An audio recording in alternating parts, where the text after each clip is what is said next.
আসসালামু আলাইকুম। দৈনিক যুগান্তর পত্রিকায় সরকারি চাকরিজীবীদেরকে নিয়ে একটি প্রতিবেদন প্রকাশিত হয়েছে ১৩ জানুয়ারি ২০২৫ তারিখে। সরকারি চাকরিজীবীদের বেতন বৃদ্ধি বা কমার হার নির্ধারণ হতে পারে প্রতি মাসে।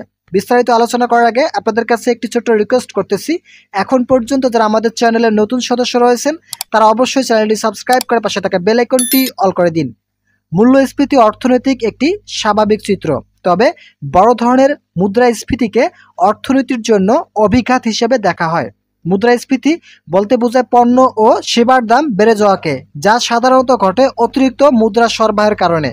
সাধারণ ভাষায় একটি দেশের বাজারে পণ্যের মজুদ এবং মুদ্রার পরিমাণের মধ্যে ভারসাম্য থাকতে হয়। যদি পণ্যের তুলনায় মুদ্রার সরবরাহ অনেক বেড়ে যায়, অর্থাৎ দেশের কেন্দ্রীয় ব্যাংক অতিরিক্ত টাকা ছাপায়, তখন মুদ্রাস্ফীতি ঘটে।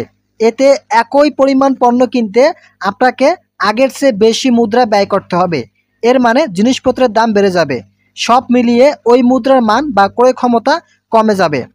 মূল্যস্ফীতি কমিয়ে আনতে বাংলাদেশের ব্যর্থ হওয়ার পেছনে অর্থনৈতিক কারণ ছাড়াও নানা কারণ বিষয় প্রভাব ফেলেছে, যার মধ্যে উল্লেখযোগ্য হচ্ছে অর্থ পাচার এবং বাজার সিন্ডিকেট দমনে ব্যর্থতা। তাই জনপ্রশাসন সংস্কার কমিশন সরকারি কর্মকর্তা কর্মচারীদের বেতন কাঠামো নিয়ে কাজ করতে পারে। তাদের পদ্ধতিতে স্থায়ী পে কমিশন, দ্রব্যমূল্যের স্ফীতি ঘটলে বেতন বাড়বে আর দ্রব্যমূল্য কমলে বেতন কমবে। তো বন্ধুরা, এখানে একটি বিষয় স্পষ্ট আকারে বলা রয়েছে, যদি কোনো জিনিস বা কোনো পণ্যের দাম বেড়ে যায় তাহলে কিন্তু প্রতিটি সরকারি চাকরিজীবীদের বেতন বৃদ্ধি হবে। এছাড়া যখন পণ্যের দাম কমে যাবে তখন বেতন কম করে দেওয়া হবে।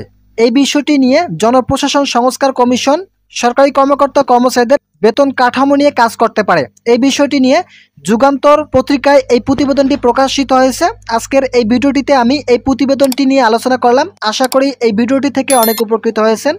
যদি হয়ে থাকেন তাহলে অবশ্যই চ্যানেলটি সাবস্ক্রাইব করে পাশে থাকা বেল আইকনটি অল করে দিন।